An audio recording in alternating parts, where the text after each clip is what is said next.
Bienvenue dans le podcast Progressia Immobilier. Ici, nos invités partagent leurs expériences, leurs liens avec l'immobilier et leur attachement au Havre. Suivez-nous, réagissez et partagez. Je suis Sébastien Blondel, dirigeant de Progressia Immobilier, et pour ce nouvel épisode d'Expérience immobilière, je vous invite à une rencontre placée sous le signe de la découverte. Si je disais que vous allez entendre Olivier Roche, photographe, vous expliquer son métier, cela ne serait pas simplement restrictif, ce serait faux.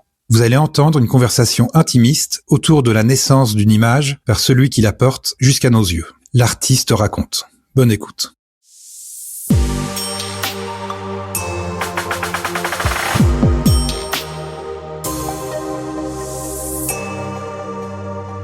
Bonjour Olivier. Bonjour Laura. Je suis ravie de t'accueillir aujourd'hui pour ce nouveau podcast Progressia. Alors on va parler de toi évidemment aujourd'hui, puisque tu es photographe, mais photographe de construction, d'architecture et de paysages contemporains. Alors évidemment tout ça on va en discuter tout au long du podcast. On va évoquer la temporalité, tes inspirations, éventuellement aussi un rapport à la ville du Havre, puisque tu es havrais. Donc on va bien sûr l'évoquer et puis parler aussi de ton actualité, puisque je crois qu'on aura le plaisir de te découvrir dans une galerie havraise. Très bientôt. Également, très bientôt. Très bientôt. Pour commencer, Olivier, peut-être revenir finalement à ce qui t'a donné envie il y a quelques années en arrière. On va faire un retour en arrière. C'était quoi, l'adolescence peut-être? Qu'est-ce qui te donne envie un jour de devenir photographe? L'envie de photographier, oui, elle se manifeste à l'adolescence, sans qu'il y ait de signes avant-coureurs ou de signes précurseurs. Je suis même obligé de réfléchir un petit peu pour poser une date. Je crois que je dois avoir 13 ans, 14 ans, où d'un seul coup, il y a une envie de prendre des photos, il y a une envie de, plus que de prendre de photos, de photographier et de l'acte photographique, et de photographier ce qui m'entoure, de photographier le monde. De curiosité peut-être aussi. Je sais pas, mais ça a vraiment été un besoin. Et encore une fois, sans qu'il y ait de modèles ou paternels, familiaux, enfin une figure en fait qui me montre un peu ça. Et voilà, et je commence à acheter une revue, un magazine, à regarder évidemment en premier lieu les appareils photo, puisque c'est le point zéro en fait de l'acte photographique. Tu en parles comme un objet précieux d'ailleurs. Ouais, parce que quand on est adolescent, effectivement, donc moi je suis né en 72, j'ai 53 ans, donc 72 plus 13, 14, on est en 80, ouais c'est ça, 85, 86, donc je vais jouer dehors avec mes copains, je fais du vélo, et donc on n'a pas d'objet technologique, technique pour nous occuper. Et en fait l'appareil photo, c'est une machine à enregistrer le monde. Et je crois que c'est sans doute ça qui m'a fasciné au tout début, que c'était une machine à enregistrer le monde. Et se pose la question du premier appareil photo, du choix du premier appareil photo, de convaincre mes parents du bien fondé, oui mais est-ce qu'il va vraiment en faire, oui mais la photo quand même c'est particulier, etc. Et le premier appareil photo arrive fin 85, fin 85 ou fin 86, j'ai pas la mémoire de la date.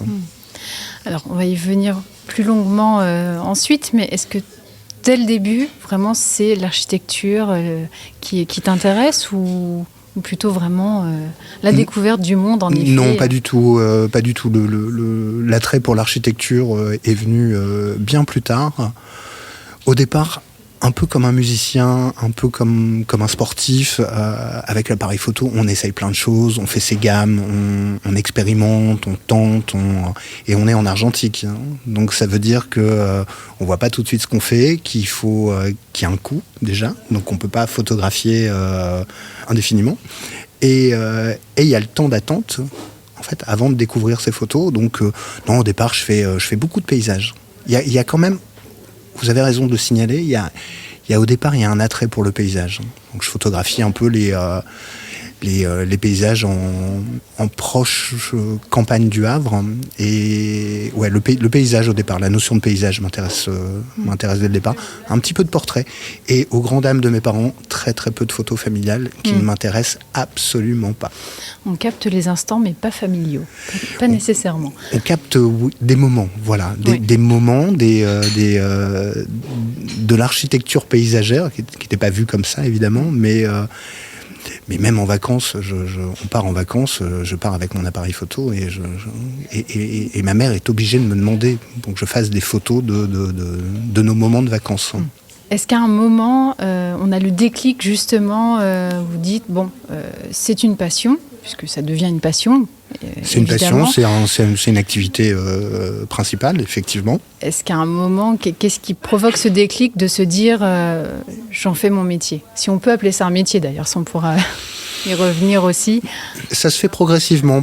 Il y a quelques rencontres qui jalonnent un peu les premières années de mon parcours avec la photographie. Et il y a quelques rencontres qui me disent que ça peut être un métier. Effectivement, que je peux travailler un peu cet intérêt, cet attrait, et en faire quelque chose d'important. Parmi les rencontres, on peut peut-être en citer quelques-unes.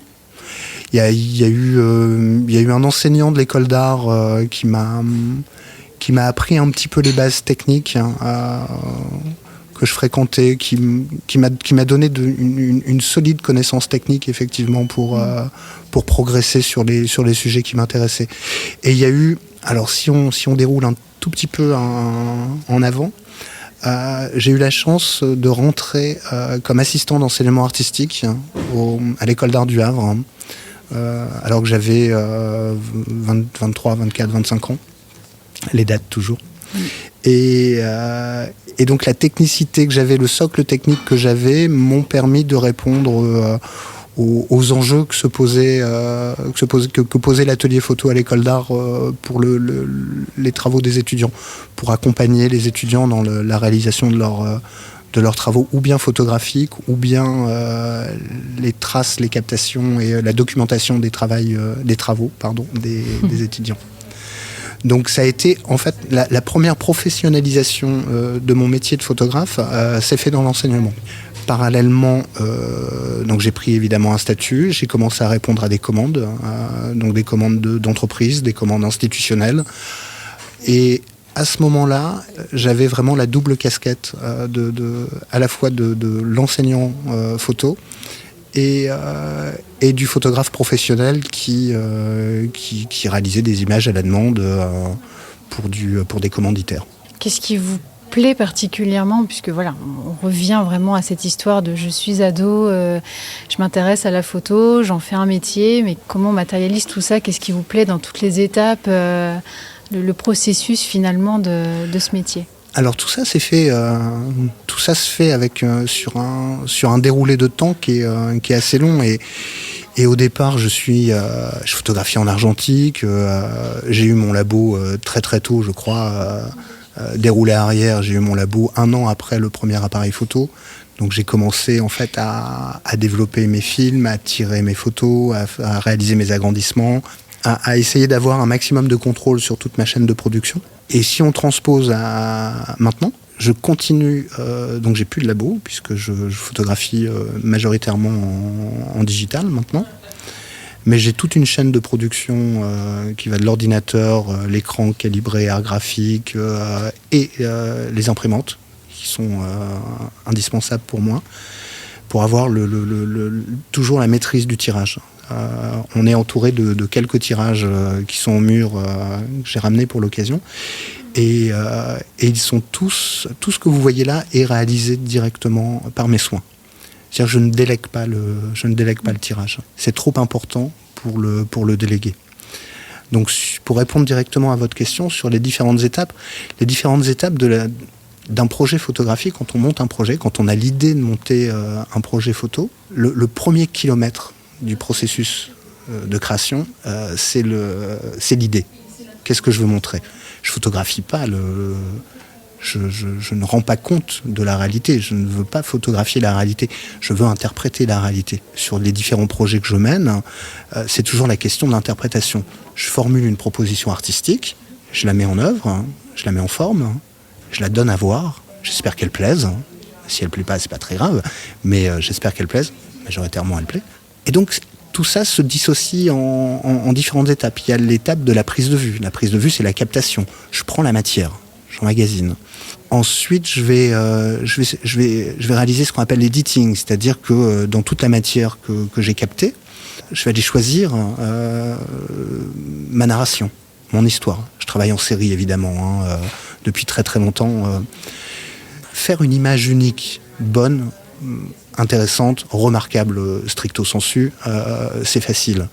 En poser 10, 15, 20, 25, la notion de process photographique, elle se fait vraiment à ce moment-là.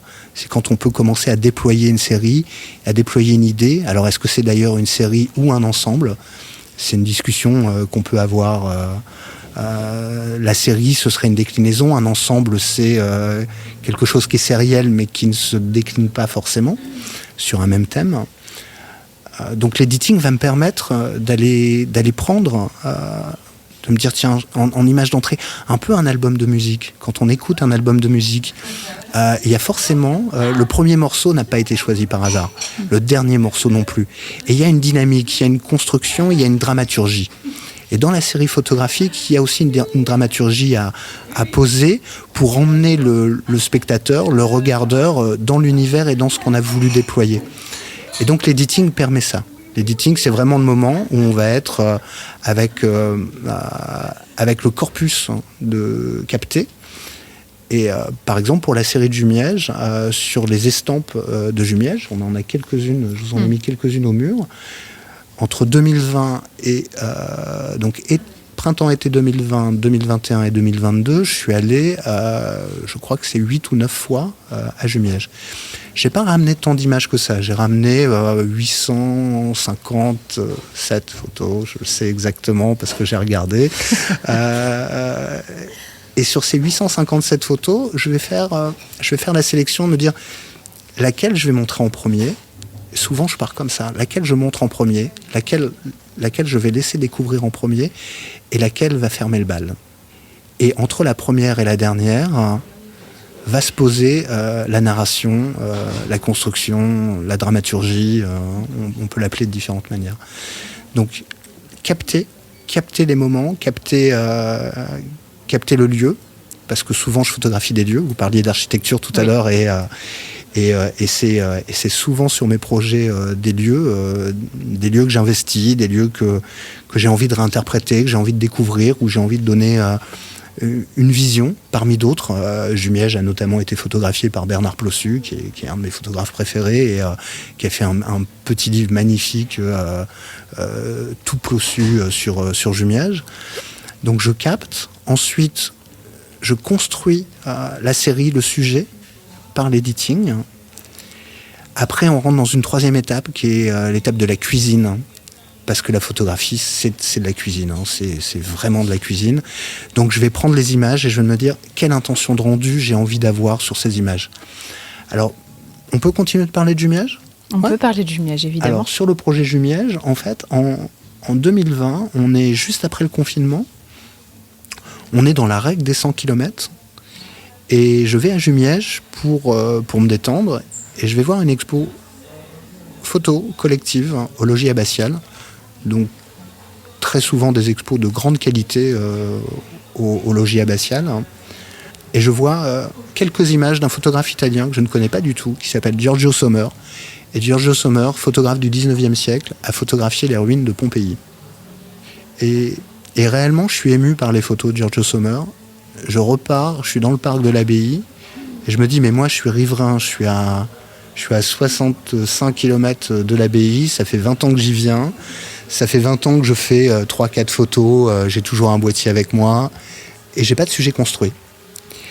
Et ce printemps-été 2020, je décide de mener un travail de fond sur l'abbaye, en profitant donc de la fameuse règle des 100 km, qui fait que Jumièges est un lieu très fréquenté, très touristique. Mais là, en fait, le parc est quasiment désert. Les locaux viennent. Et donc, je peux photographier les ruines un peu comme si elles étaient là seulement pour moi. Oui. Voilà. Et puis Jumièges, alors on a parlé de temporalité, évidemment, c'est un projet assez long finalement. Et puis la consécration, on va dire, d'exposition. Alors ça, c'est le 4e temps. On était sur le 3e qui est la cuisine. Ouais. Donc la cuisine, Giorgio Sommer, photographe du 19e siècle, il travaille à la chambre sur ce qu'on appelle des procédés anciens, mais qui étaient des procédés extrêmement novateurs pour lui. Et donc il y a une signature d'image, on est en noir et blanc.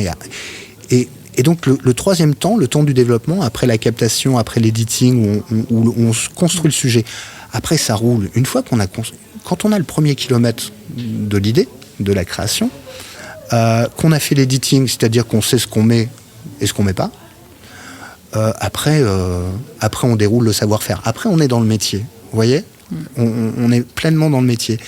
Et donc j'essaie de trouver, donc là ça se fait sur mes ordinateurs, ça se fait avec mes logiciels. Je tente des développements. Je développe mes fichiers numériques comme je développais mes fichiers argentiques. C'est un terme auquel je tiens beaucoup. Oui.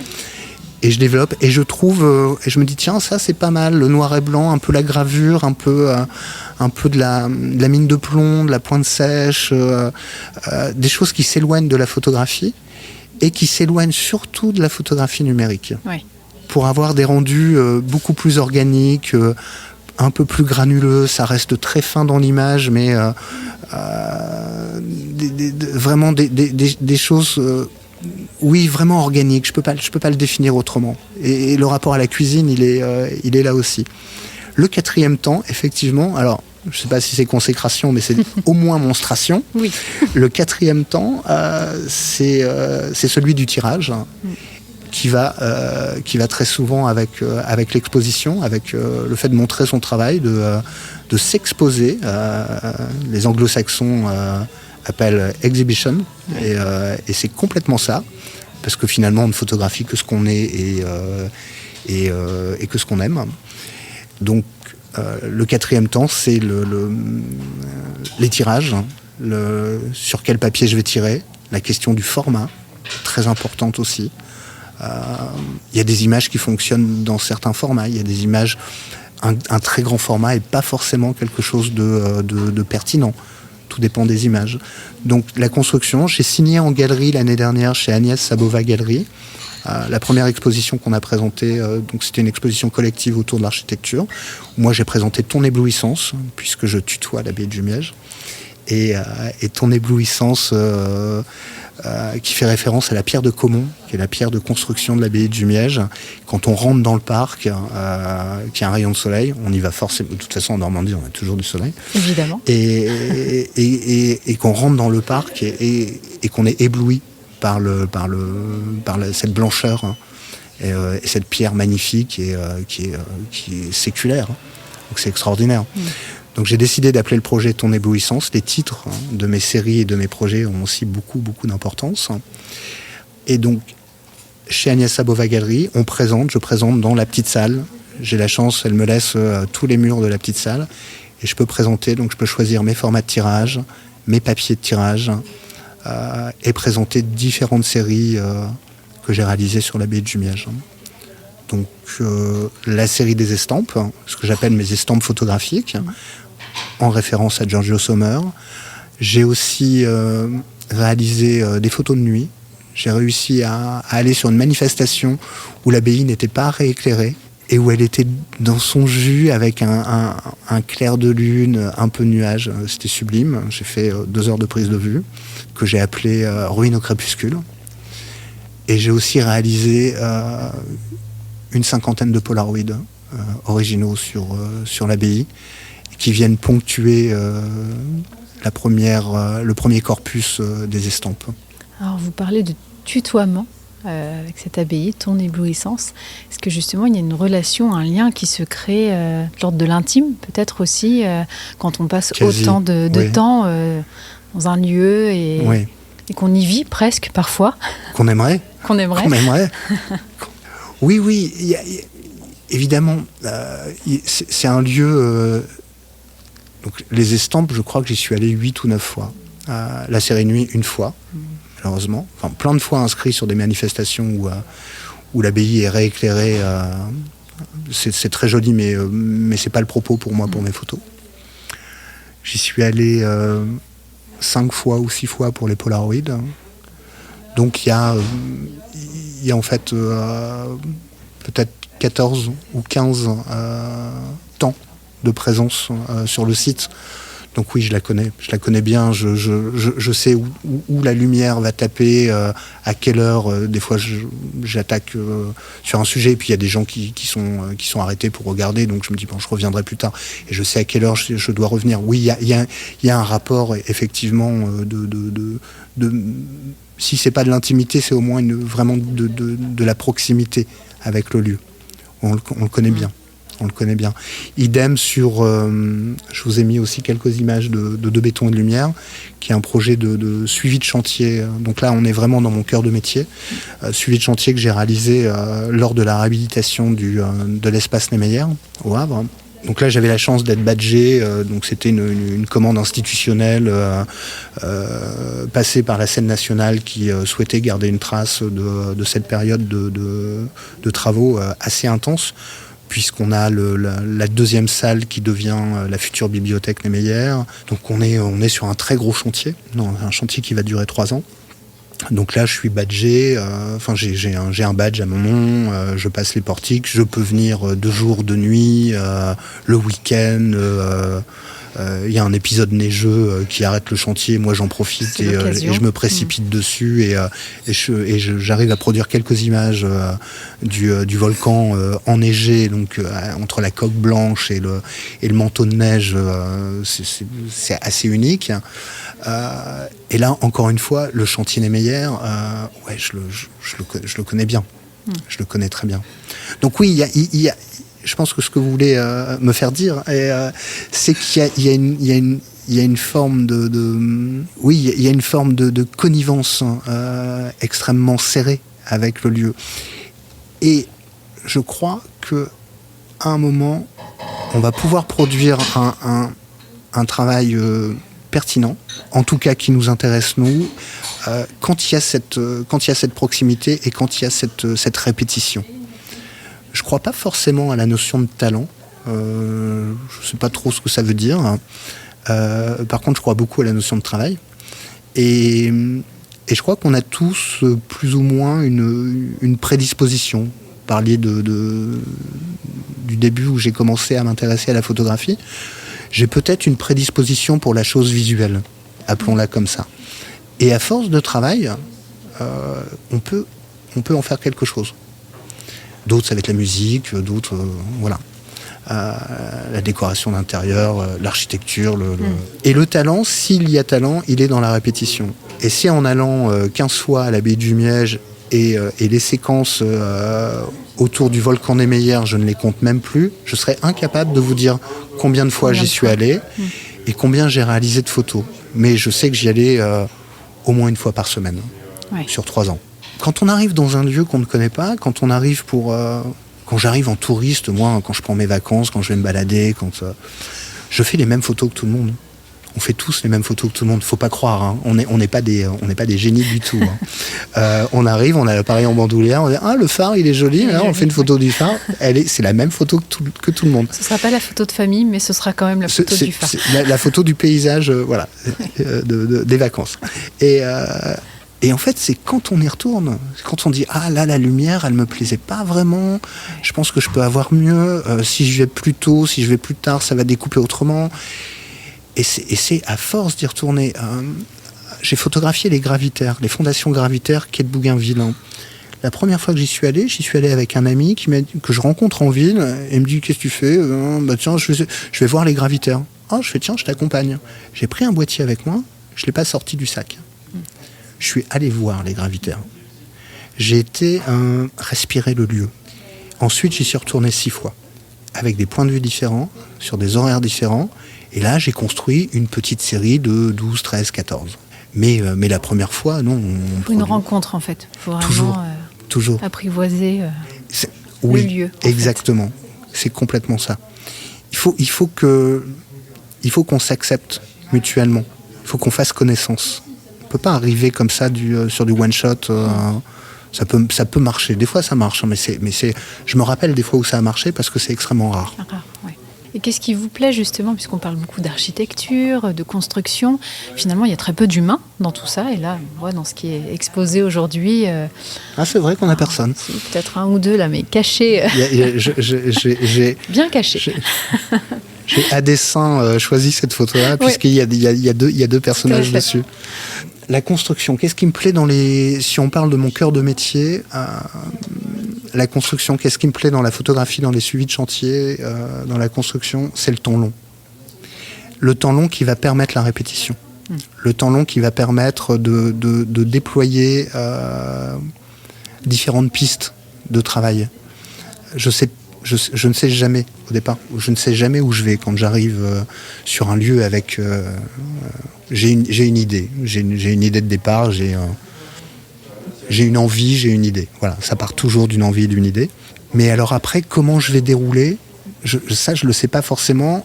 Je me documente pas. Je me suis pas documenté sur Niemeyer. Je ne me suis pas documenté sur l'abbaye de Jumièges. Je ne vais pas voir les travaux qui ont été faits. Je fais pas du tout ce qu'on apprend à l'école d'art et ce qu'on apprend dans les facs d'art.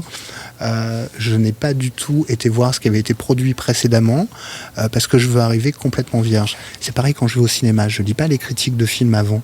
Je lis les critiques de films après. Je veux arriver et je veux mon spectacle. Un regard neuf. Ouais, j'ai pas envie qu'on me dise, ou j'ai pas envie d'avoir en fait en tâche de fond, en arrière-plan, ce que j'ai lu et ce qui va me dire comment il faut que je reçoive ce qu'on est en train de me donner. Exactement. Et sur Niemeyer, évidemment, je connaissais les images de Brasilia, je connaissais les images des photographes qui ont travaillé sur l'architecture Niemeyer. Mais je connaissais un tout petit peu 2-3 photos de Gabriel Basilico, qui est un de mes photographes, mon photographe. Donc je connaissais un tout petit peu, mais j'ai pas été creusé pour me dire non, c'est moi qui vais le photographier et je veux que ce soit complètement neuf. Et pareil pour l'abbaye, je connaissais la petite publication, le très joli livre qu'a fait Bernard Plossu aux éditions Xavier Barral, je crois, chez EXB. Mais c'est tellement différent, la photographie de Plossu, elle est tellement différente qu'il ne peut pas y avoir... ça ne peut pas se chevaucher à un moment, c'est pas possible. Voilà. Donc, je ne creuse pas, je ne cherche pas, j'essaie de produire en me disant, ce sont les premières photos que je fais. Et l'attrait du chantier, déjà c'est très très riche, il se passe beaucoup de choses. Hein. C'est un vrai temps long, c'est un temps qui me permet de développer différentes pistes, hein, de voir laquelle je vais prendre finalement. Et vous parliez de l'absence d'humain, effectivement. Donc sur le... On peut en parler dans un autre podcast, est-ce que c'est un sujet Très bien. Pour Niemeyer, j'avais décidé que mon sujet... C'était le bâtiment. Oui. C'est lui. C'est les hommes qui s'affairent autour. C'est autre chose. Mais vraiment, ce que je voulais montrer, le sujet, c'était vraiment le bâti. J'ai voulu montrer la transformation, la mue du bâti en sujet propre, en entité propre. Alors on est au Havre, évidemment, le Havre, enfin évidemment, moi ça me paraît évident, mais c'est un joli terrain de jeu finalement en termes d'architecture. On ose ici peut-être des choses qu'on n'oserait pas ailleurs, puisque une ville reconstruite, tout un patrimoine reconstruit. Est-ce que c'est volontaire ? Est-ce que vous êtes né ici ? Je suis pas né ici, je suis arrivé à... Je devais être pré-ado quand je suis arrivé au Havre. C'est pas une ville qui m'a plu de prime abord, parce qu'elle correspondait pas au canon que peut-être j'attendais d'une ville. Et c'est une ville où là encore, il y a eu la notion de s'apprivoiser un peu, et c'est une ville qui progressivement m'a de plus en plus plu, et où j'ai découvert comme d'autres, hein, il a fallu 2 générations entre la destruction de la ville, sa reconstruction par l'atelier Perret, pour qu'elle soit acceptée, pour qu'on reconnaisse ses qualités architecturales. Alors, il m'a fallu un petit peu de temps pour commencer vraiment à m'y sentir bien et à trouver que l'architecture était évidemment complètement unique, qu'elle était plutôt pas mal située aussi entre le bord de mer, à 2 heures de Paris, avec une campagne environnante très rafraîchissante, et à commencer, oui, à m'y sentir bien. Alors, terrain de jeu, finalement, alors sur quelques endroits emblématiques de la ville, alors terrain de jeu, non, plutôt terrain d'expérimentation. Ouais. Mais oui, terrain d'expérimentation et puis de... Ouais, Elle vous inspire, cette ville. Ouais, c'est forcément, pour des photographes, je suis pas le seul à le dire, on est beaucoup à le dire. Il y a quelque chose du rapport à la lumière. On m'avait expliqué une fois, je sais pas si c'est juste, que c'était la présence de l'estuaire, qui faisait qu'il y avait cette lumière particulière, puisque ça dégage des masses d'air, des nuages. L'impressionnisme est né ici quand même. Donc oui, il y a un rapport à la lumière, il y a un rapport à l'espace, il y a un rapport au bâti, à la construction. Il y a cette trame, je crois que c'est hippodamique, de blocs à 90 degrés, qu'on retrouve dans quelques très grandes villes, New York en premier. Oui. Il y a l'air qui souffle dans les avenues. C'est une ville qui a été prévue. C'est une ville qui a été prévue pour la voiture, dans la reconstruction. L'air s'engouffre, la lumière s'engouffre. Il y a quelque chose de vivifiant.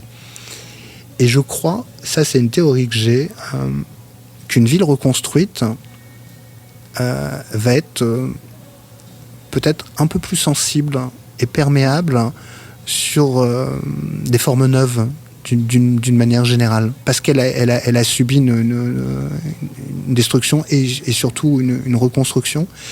Et je crois qu'il y a quelque chose où les idées, les formes un peu neuves, elles peuvent facilement se déployer ici. J'ai souhaité qu'on enregistre le podcast dans ce lieu que je fréquente beaucoup, qui s'appelle Access, qui est allée Aimé Césaire, qui est une allée qui a été créée de toutes pièces, je crois que ça a 2 ans à peu près. Et on est dans un espace de coworking, donc qui n'est pas bien du tout, faut surtout pas y venir. On y rencontre des personnes on y fait des rencontres. Qui fait qu'on se retrouve aujourd'hui autour d'un podcast. Exactement. Grâce à Bonnie Tyler. Grâce à Bonnie Tyler. Tout de même. Et à votre talent de chanteuse. Évidemment. L'allée Aimé Césaire, donc ça a été décidé par la ville, il me semble. Et le projet a été piloté par l'OGEO-Seine. Et on est dans un lieu qui a été créé par l'OGEO-Seine. Sandrine Martin, qui est architecte d'intérieur, a fait la décoration, l'aménagement, pour qu'on s'y sente bien. Pour qu'on s'y sente bien, vous avez raison. Complètement pensé le lieu. Et pour moi, on est sur un exemple de réhabilitation urbaine absolument exemplaire. Tout le quartier entre la gare et l'ancienne prison, le pôle Simone Veil maintenant, on a une forme neuve. On est ici dans un espace de coworking comme on ne connaît pas. On est dans l'endroit un peu cosy, des canapés, des fauteuils, des tables basses.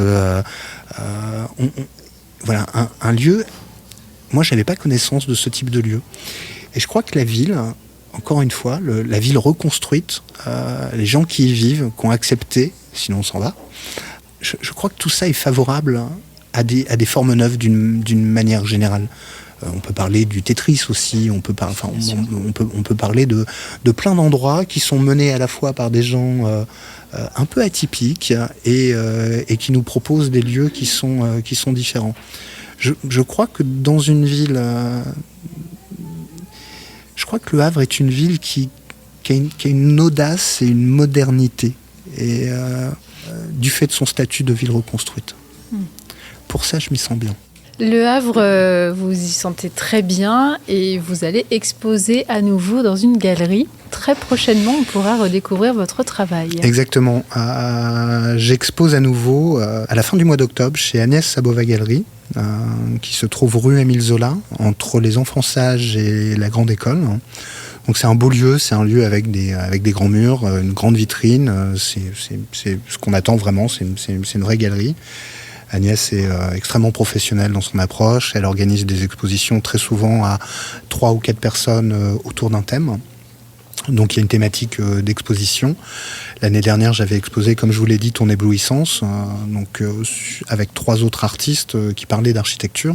Et j'ai eu la chance d'avoir la petite salle pour montrer, déployer, dérouler Jumièges, ma vision de Jumièges. Et je crois que le dernier jour ou l'avant-dernier jour de l'exposition, donc mi-juillet, elle a eu la visite d'une personne qu'elle connaît un petit peu, qui s'appelle Imola Gerbauer. Imola Gerbauer est historienne de l'art, curatrice, et notamment curatrice du fonds Lucien Hervé.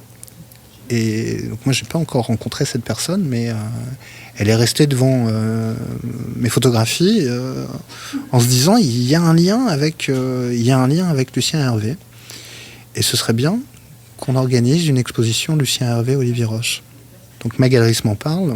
Donc évidemment, c'est comme si à vous, Laura, on vous proposait demain un karaoké avec Bonnie Tyler. Ça ne se refuse pas. Donc je me retrouve. C'est flatteur. C'est très flatteur, et donc je me retrouve à exposer. Donc il y a eu tout un cheminement. J'ai proposé plusieurs sujets. Agnès Sabova a rencontré Madame Hervé à Paris pour lui montrer mon travail, lui parler de qui j'étais, puisque évidemment le parfait inconnu.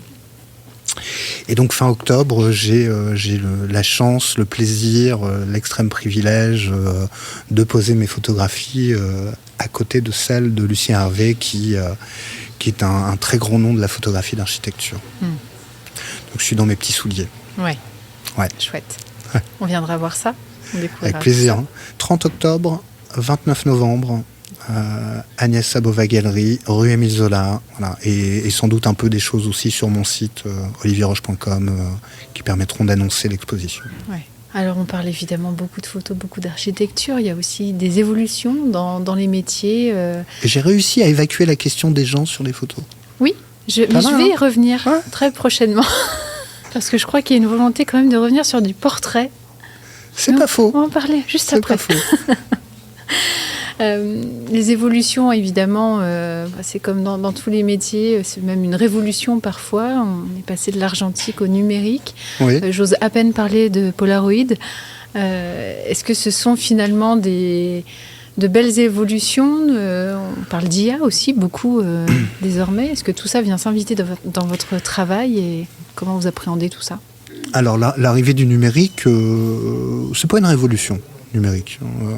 Le numérique, il naît en 1975-1976 dans les laboratoires de Kodak par un ingénieur qui s'appelle Bruce Sassen. Donc on est chez un fabricant de films d'émulsion qui digitalise son procédé.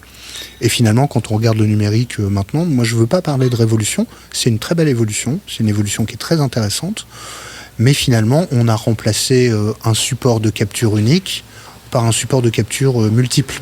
Les appareils se ressemblent, sauf qu'à la place d'avoir un film à l'intérieur, on a un capteur numérique. Après, ça déclenche pas mal de choses sur la physionomie des images. J'aime pas l'image numérique, par exemple. Et je travaille à dénumériser mes photos pour qu'elles ressemblent à de la photographie argentique. Alors pourquoi je fais pas de l'argentique directement ? J'en fais un peu. J'ai jamais vu le numérique comme un procédé qui permettait d'aller plus vite ou d'aller moins cher. J'ai eu mon premier boîtier numérique en plus de mes boîtiers argentiques. Et au départ, je m'en servais pour voir quelles nouvelles possibilités, nouveaux outils, nouvelles fictions, qu'est-ce qu'il allait pouvoir m'apporter. Donc je ne l'ai pas vu en remplacement de mon matériel argentique, je ne l'ai pas vu en remplacement de la photographie argentique. J'ai voulu voir comment est-ce qu'il me permettait d'aller plus loin. J'ai toujours vu l'outil numérique, pas comme une révolution, mais comme une évolution, parce que c'est grosso modo la même chose, mais qui allait me permettre d'aller plus loin. Par exemple, le travail d'estampes photographiques, le numérique est malléable. La matière numérique, on peut la travailler de différentes manières. On accepte l'argentique pour ses qualités et ses défauts. Et il faut accepter l'argentique tel qu'il nous offre les images. Le numérique, c'est la cuisine encore. Le numérique, je prends ma matière première et elle est malléable. Je vais pouvoir digital, c'est pas du pixel et du bit. Digital, c'est digit, c'est les doigts. Donc il y a la notion de je vais pouvoir travailler cette matière. Et je peux travailler cette matière pour l'amener sur les estampes photographiques. Les images du chantier Niemeyer sont des assemblages de 3 photographies numériques faites au grand angle, avec un procédé assez complexe de fusion d'images qui me permet d'avoir des angles de champ gigantesques à la mesure du bâtiment, sans déformation et sans effet grand angle. Alors tout ça, je peux le faire en argentique, scanner, numériser, modifier, etc. Mais la source numérique directe, elle est beaucoup plus pratique pour manipuler. Et donc, pour ça, c'est, à mon sens, une très belle évolution, comme le son a eu son évolution numérique, comme le cinéma et la vidéo a eu sa révolution. Et on voit d'ailleurs que dans le cinéma, on a, je crois que c'est Spielberg qui dit que l'image numérique, c'est de la technologie et que l'image argentique, c'est un miracle chimique. Donc on a des gens qui reviennent un peu sur l'analogique pour travailler. On a chez les musiciens cet attrait aussi et ce retour sur des vrais instruments. Et on a pu les synthés des années 80, par exemple, beaucoup moins. Et en photographie, on a aussi ce retour un peu vers l'argentique. Donc du numérique, oui, pour aller plus loin. Oui, parce que dans des logiques économiques de travaux de commande, ça ne peut pas se faire autrement. Sauf avec certains clients, mais c'est extrêmement rare. Et puis, la production de films argentiques avait quasiment cessé. Il y avait des choses qui disparaissaient. Là, ça repart, tout reprend. On parlait tout à l'heure de Polaroid, qui est sur la table. On a 2 appareils photo. On a le digital principal que j'utilise et le Polaroid que j'ai trouvé sur un vide-grenier à Saint-Quay-Portrieux pour la modique somme de 5 €. Et je pense que des deux, mon préféré est le Polaroid. Parce qu'il y a une part de mystère, je suis obligé d'accepter. Vous savez comment je travaille avec le Polaroid ? Non. En digital, je suis sur de l'hyper-contrôle. Le pied, le déclencheur, les objectifs à décentrement, enfin tout ce qu'il faut pour faire de l'architecture, de la construction, du chantier, etc.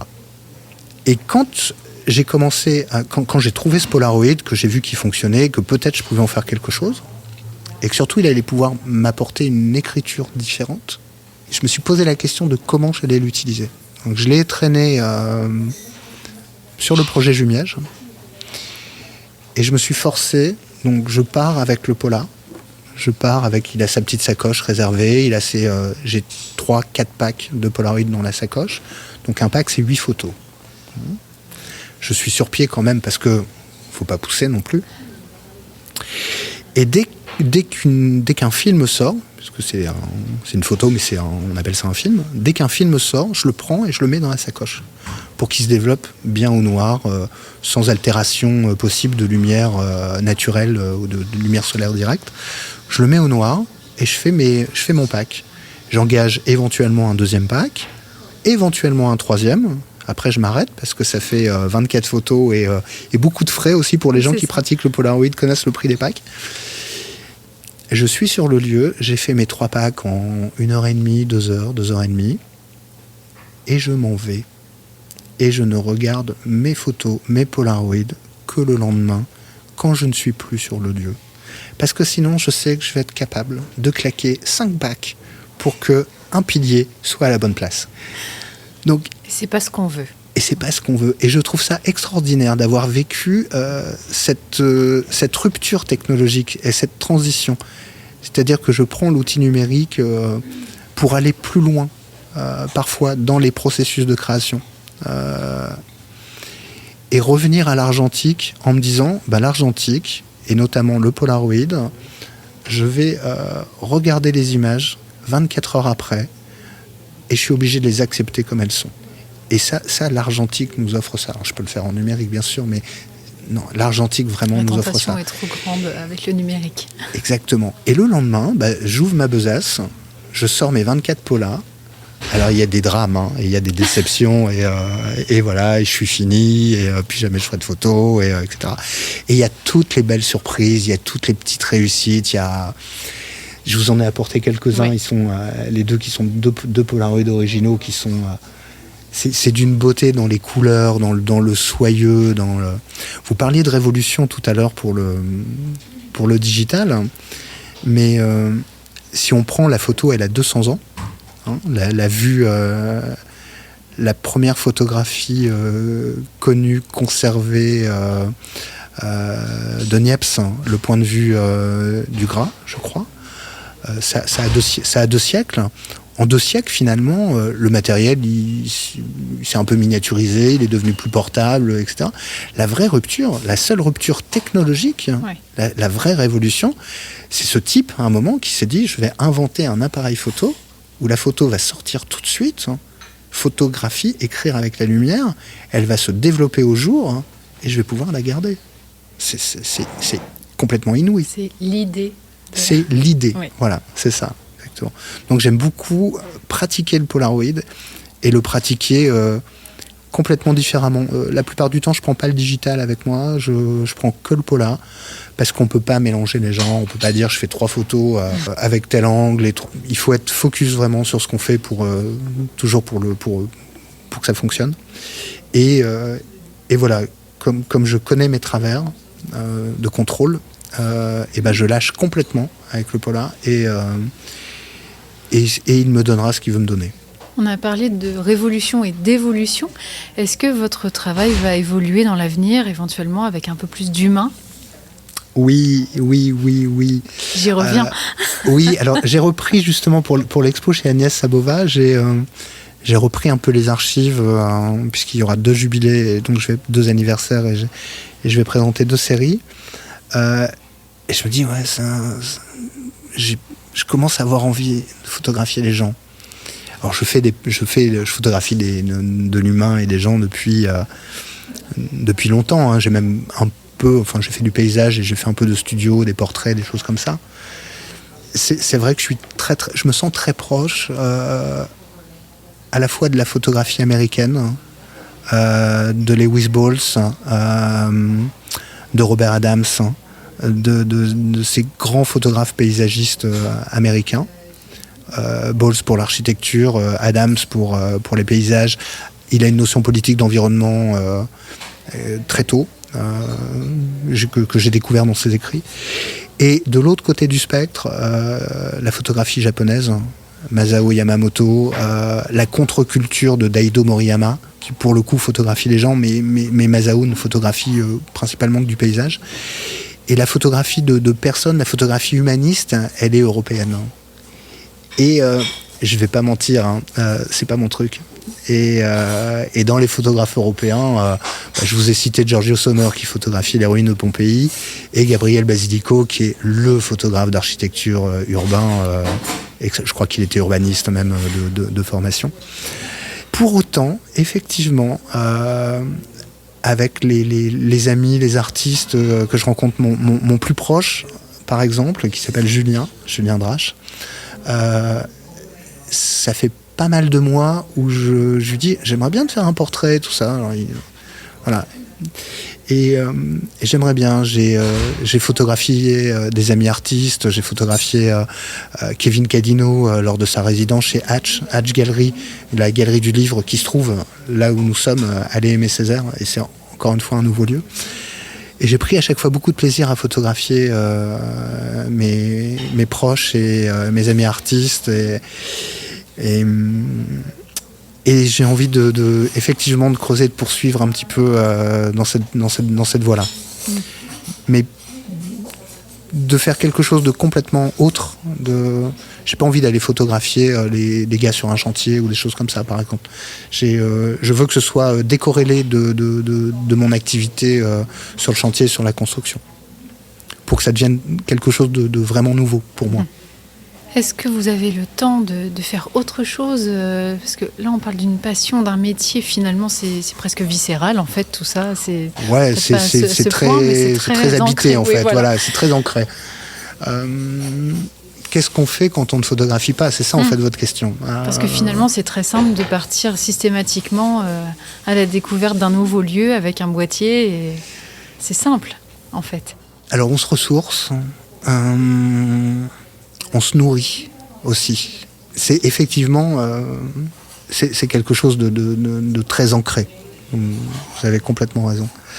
Donc on se ressource avec... alors par exemple, moi je fais un peu de vélo, donc je vais rouler, je vais me balader en forêt, j'ai de plus en plus besoin de verdure. J'ai besoin de sortir de mes cadres photographiques, en fait, et d'aller très récemment, je suis allé en forêt de Bretonne. J'ai trouvé ça, ça m'a fait beaucoup de bien. Au-delà de ça, c'est la fréquentation de mes amis artistes, photographes, plasticiens, plasticiennes, les discussions, les échanges, les expos qu'on va voir ensemble, les boulots qu'on se montre, mais qui sont le sparring partner qu'on peut faire avec les autres et qui nourrit énormément. Donc c'est y a un temps effectivement où on se ressource, où on se recentre, et il y a un temps où on se nourrit. Donc oui, je crois que quand je suis pas derrière mon appareil photo ou un de mes appareils photo ou derrière l'ordinateur, puisque faut pas rêver, c'est 15% du temps derrière le boîtier et le reste à gérer ce qu'on a fait. C'est vraiment aller se nourrir. Aller se nourrir, l'expo Rothko à la Fondation Vuitton, mon plus proche qui a exposé dans une très belle galerie à Paris. Je suis allé fin juillet pour aller voir la dernière semaine son exposition parce que je voulais pas rater ça, pour lui, pour la voir, et les échanges et les discussions qui naissent de ça. Des soirées complètes à discuter. On peut discuter de l'outil, du projet, de l'envie, de j'aimerais faire ça. Là on se nourrit. Alors c'est vrai que c'est assez monolithique. Maintenant je sais pas faire autre chose. C'est très bien comme ça. Et c'est très bien comme ça. Merci Olivier pour C'est moi qui vous remercie et je voudrais vraiment remercier Progressia et Sébastien Blondel qui nous offre cette petite fenêtre de visibilité. Voilà. Et puis si on pouvait donner peut-être un dernier conseil aux personnes qui nous écoutent, si demain on visite un lieu, peut-être prendre un peu plus de temps finalement et pas faire la même photo que tout le monde. C'est ça, et y retourner. Et y retourner. Ne pas se contenter de... Méfiez-vous de votre première impression. Voilà, c'est ça. De ne pas se contenter d'une première approche. Des conseils pour des gens qui ont envie de faire un petit peu de photos. Mais je crois que c'est valable dans tous les... quel que soit le domaine artistique, en fait. Il ne faut pas se contenter de ce qui arrive en premier. En fait, il faut aller beaucoup plus loin. Merci Olivier. Merci à vous. Et à très bientôt pour un prochain épisode d'Expérience immobilière, podcast Progressia Immobilier.